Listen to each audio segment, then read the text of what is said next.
शेतकरी भावांनो, भगिनींनो, मातांनो, दोन विषय महत्वाचे आहेत. जिल्हा परिषदेची निवडणूक आहे. निवडणूक यावेळेस फार उशिरा आली.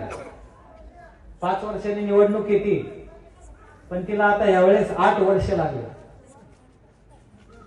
शेतकरी संघटनेने भूमिका घेऊन निवडणुकीमध्ये प्रवेश करण्याचा निर्णय घेतला.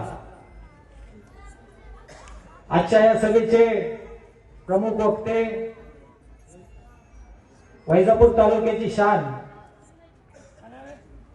एक कर्तव्यदक्ष आमदार म्हणून ज्यांनी महाराष्ट्रात लौकिक मिळवला असे रमेशजी बोरनारे साहेब, व्यासपीठावर उपस्थित असलेले सर्व मान्यवर, मी काही नाव घेणार नाही कारण की मला वेळ दिलेला आहे आणि त्या वेळात मला काही गोष्टी सांगायच्या आहेत.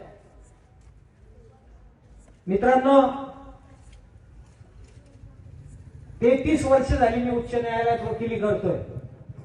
छत्रपती संभाजीनगर मध्ये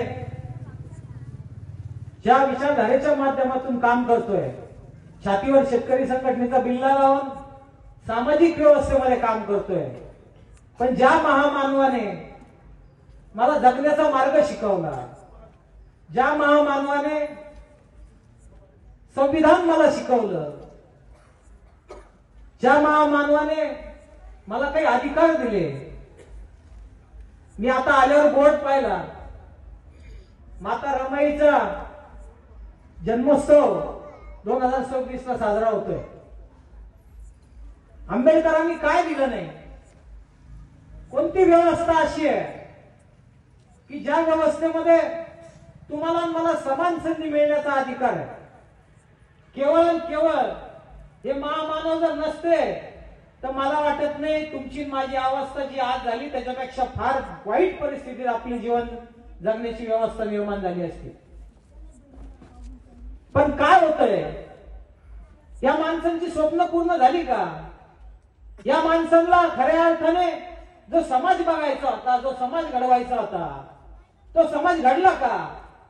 या व्यवस्थेमध्ये त्यांना समानतेने जगण्याचा अधिकार मिळाला का? आमच्या शेतकऱ्यांना इतर लोकांप्रमाणे जगण्याचा अधिकार मिळाला का? त्यांना सन्मानाने जगण्याचा अधिकार मिळाला का? हे फार मोठे प्रश्न आहेत आणि मला वाटतं याची उत्तरं सगळी निवडणुकीच्या माध्यमातून असतात.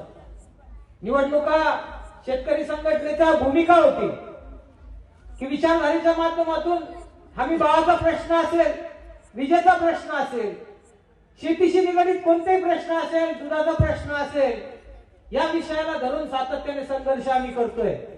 आजही करणार आहे, उद्याही करणार आहे आणि कायमस्वरूपी जोपर्यंत छातीवर बिल्ला आहे तोपर्यंत करणार आहे. आमची अवलाद आहे, आमची दुसरी पिढी आहे, आमची दुसरी पिढी या विचारधारेच्या माध्यमातून काम करते. आम्हाला व्यवस्थेत जायला काय अडचण आहे का? आम्हाला निवडणुकीच्या माध्यमातून कोणत्या पक्षाची कास धरून सत्तेमध्ये जायला काय अडचण आहे का? आमच्याजवळ ती क्षमता आहे, आमच्याकडे ती व्यवस्था आहे. परंतु आमचे विचार पक्के आहेत. आमच्या डोक्यात एक खटका पडलेला आहे की ज्याच्यामध्ये माझा आईबाप खपताय, माझे आजोबा खपले, माझी आजी खपली, माझी माय खपली. त्यांना जर न्याय द्यायचा असेल तर मला शेतकरी संघटनेचं काम करायला पाहिजे.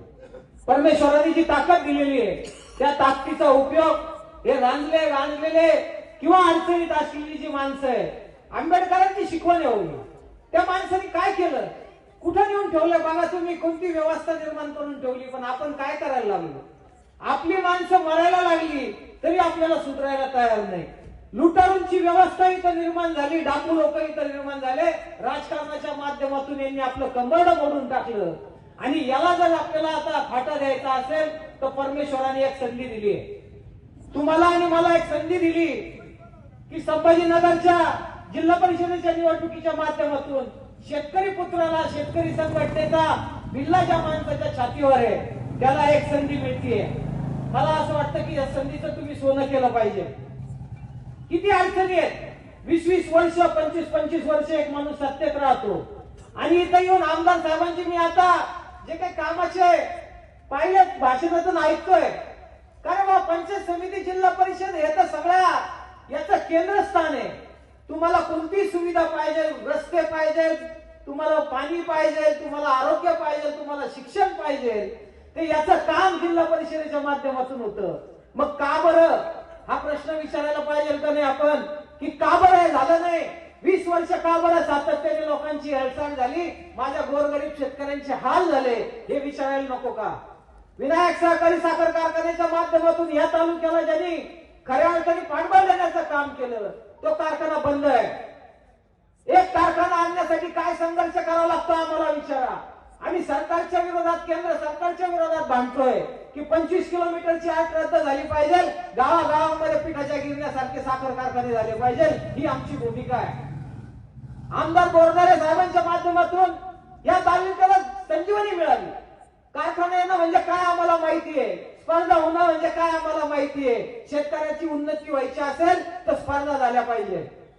प्रत्येक गोष्टीला संघर्ष आहे, प्रत्येक गोष्टीला रस्त्यावर यायचंय, प्रत्येक गोष्टीला भांडायचंय. आणि आज आमची अवस्था इतकी भिकाऱ्यासारखी करून टाकली आहे लोकांनी की आमच्या माईबापाला 2000साठी सुद्धा रस्त्यावर उभं राहावं लागतंय. मग हा विषय एवढा गंभीर आहे की इतक्या प्रचंड मोठ्या प्रमाणात आपल्या आयुष्याची रास व्हायला लागलेली आहे. 10-10, 20-20 एकर आणि या भागामधली तर मी पाहतोय 40-40, 50-50 एकर जमीन असलेली माणसांची अवस्था काय. संघर्ष करावा लागतोय साध्या साध्या गोष्टीसाठी. आई वडिलांना दवाखान्यात नेण्यासाठी संघर्ष करावा लागतो, मुलांना शिक्षणामध्ये, त्यांना कॉलेजमध्ये जाण्यासाठी संघर्ष करावा लागतो. आई बायांना 1 तोळा सोनं घेण्यासाठी आता तो विषय माझ्या दृष्टीने संपल्यासारखाच झालेला आहे. मला वाटत नाही आता आपला शेतकरी 1 तोळा सोनं घेऊ शकेल. 2-2 लाख रुपये तोळ्याचे झालेले आहेत. कुठून त्या माया मावल्यांना आपण समाधानी करणार आहे? अहो, ज्यावेळेस लग्न करून आणले त्यावेळेस त्यांच्या बापाला वाटलं असेल ना की बाबा इथं गेलेल्या 25 एकराचा शेतकरी आहे, समाधानाने ठेवल, सुखाने ठेवल, सगळी व्यवस्था ठेवल. काय अवस्था केली आपण? कुठं घेऊन चाललो आपण? आपण जर त्यांना मदत करणार नसेल, आपल्या घरावर आपलं प्रेम नसेल, आपल्याला पुढे प्रेम करायचं काय कारण आहे? काय कारण आहे मला सांगा तुम्ही. तुमच्या घरात काय आलं का आतापर्यंत? मी आज तुम्हाला खात्रीने सांगतो, जर असा माणूस तुमच्याकडे आला आणि त्यांनी जर तुमचं आयुष्य सुखकर केलं, तुमच्या आयुष्यामध्ये आनंदाचे दिवस आणले, तर आमच्याकडे नका येऊ, त्याच माणसाकडे जा, ही माझी भूमिका असणार आहे. परंतु आम्ही सातत्याने महाराष्ट्रभर फिरतोय, प्रत्येक ठिकाणी पाहतोय इतकी वाईट अवस्था झालेली आहे. शेतकऱ्यांना इतक्या वाईट पद्धतीने या लोकांनी नागोड केलेलं आहे.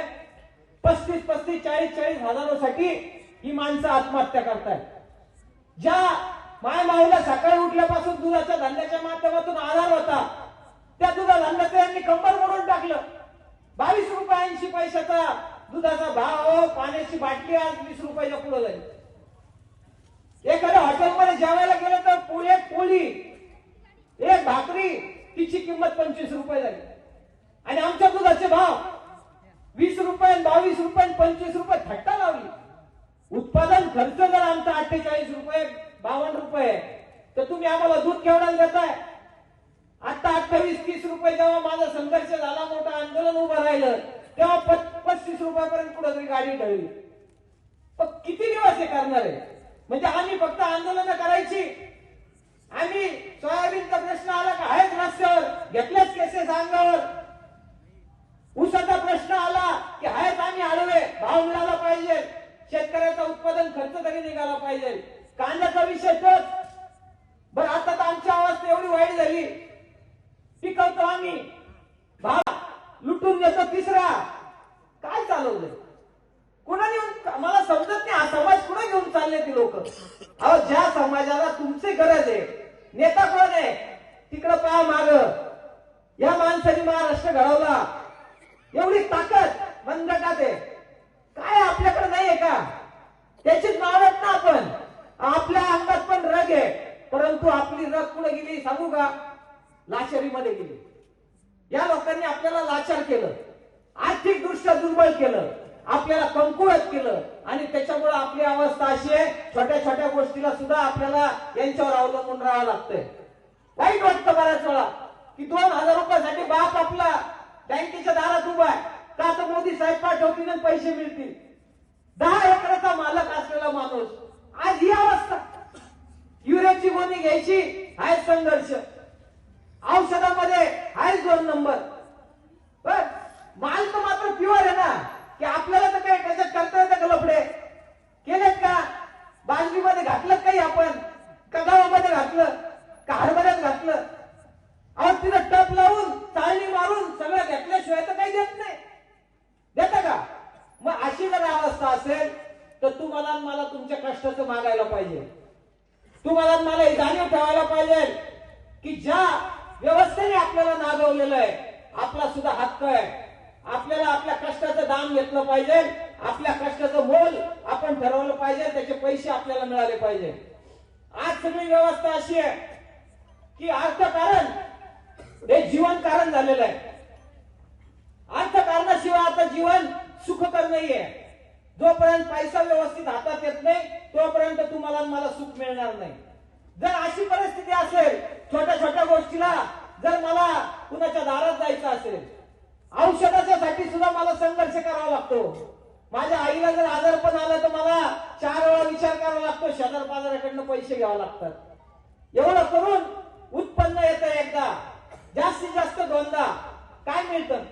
एक गरीब मला एक माणूस इथं बसलेला एक शेतकरी दाखवा की ज्यांनी उत्पादन खर्चावर आधारित पैसे त्याला मिळाले का?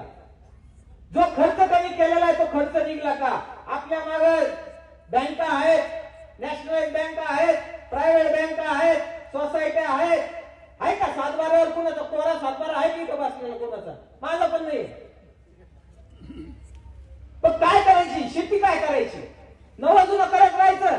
पैसे घ्यायचे द्यायचे. इथं सरकार आपल्याला सांगायला लागलंय आता की आम्ही सावकारकी बंद केली. अहो काय हरामखोरपणा चालवलाय तुम्ही. सावकारकी बंद केली तुम्ही प्रायव्हेट सावकार इथं उभे केले. कायदेशीर सावकार इथं उभे केले की ज्यांना तुम्ही लायसन्स दिलं. 26% व्याजदर लावताय सध्या. तुम्ही पतसंस्था पहा, तुम्ही फायनान्स कंपन्या पहा. 26% कुणा जायचं? माय मावल्यांनी म्हणायचं आम्ही बायकांचा त्यांना मदत करण्यासाठी योजना आणल्या. कोणत्या योजना आणल्या? एक तरी सुखी दिसते का? दिसती का सुखी? आपली तर अवस्था एकदम वाईट झालेली आहे. आपल्याला तर काही राहिलंच नाही. काही विषयच राहिला नाही. आपला पूर्णपणे कार्यक्रम झालेला आहे. आपल्याला जर संघर्ष करायचा असेल एवढे मरमर कष्ट करतो आपण. अहो वाईट वाटतं. साधी माणसं मी पाहतो इकडचं थुका तिकडं लाखो रुपये कमवून राहिले. व्यापारी तुम्ही मी कष्ट केलेलं आहे ते मार्केटमध्ये आणल्यानंतर डबल टिबल 14 भावाने विकतोय. आहे का नाही? व्यवस्था पाहिजे का नाही?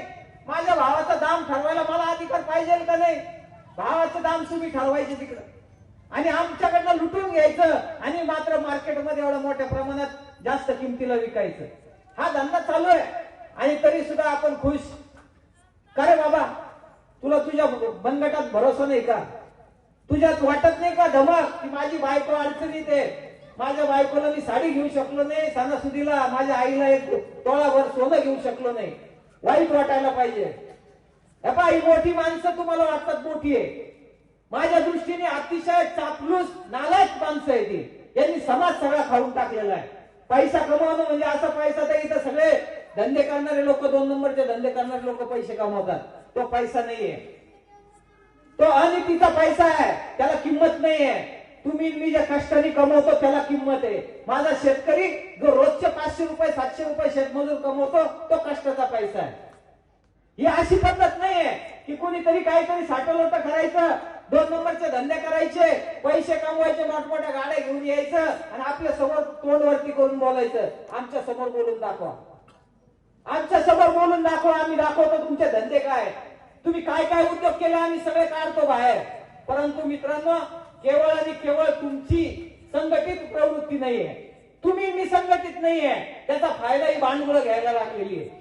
आज अवस्था अशी आहे की अवजार घ्यायला गेले शेतीचे त्याच्यावर जीएसटी, डिझेल घ्यायला गेलं त्याच्यावर टॅक्स, तुम्हाला औषधं घ्यायचे त्याच्यावर टॅक्स. मग माझ्या बालावर टॅक्स नको का? मी जर समजा गहू मार्केटला आणला त्याच्यावर जीएसटी लागायला पाहिजे का नाही लागायला पाहिजे?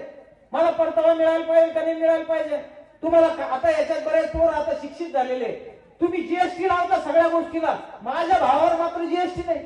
मग मी जीएसटीचे जे पैसे भरलेले जसं अंबानी काही उपकार करत नाही. अंबानी जे पैसे देतो ना जे दिलेले पैसे ते वसूल करतो. शेवटी वर्षाच्या शेवटी 31 मार्चला जे दिलेला टॅक्स आहे गव्हर्नमेंटला तो टॅक्सचा परतावा सगळा घेतो. माझा शेतकरी घेत नाही. माझा शेतकरी कोणत्याही परिस्थितीत टॅक्स त्याला परतावा मिळत नाही. प्रचंड मोठ्या प्रमाणात टॅक्स देणारा कुणी असेल अंबानी नाहीये. कुणीतरी भ्रामक कल्पना करून ठेवलेले आहे. सगळ्यात जास्त टॅक्स या देशामध्ये शेतकरी देतो. प्रत्येक गोष्टीवर टॅक्स देतो आणि परतावा घेत नाही. जो परतावा घेत नाही तो माणूस मोठा आहे का नाही? तो माणूस देश चालवतो का नाही? त्याच्या भरोश्यावर हा देश आहे का नाही? का त्या अंबानीच्या भरोश्यावर आहे?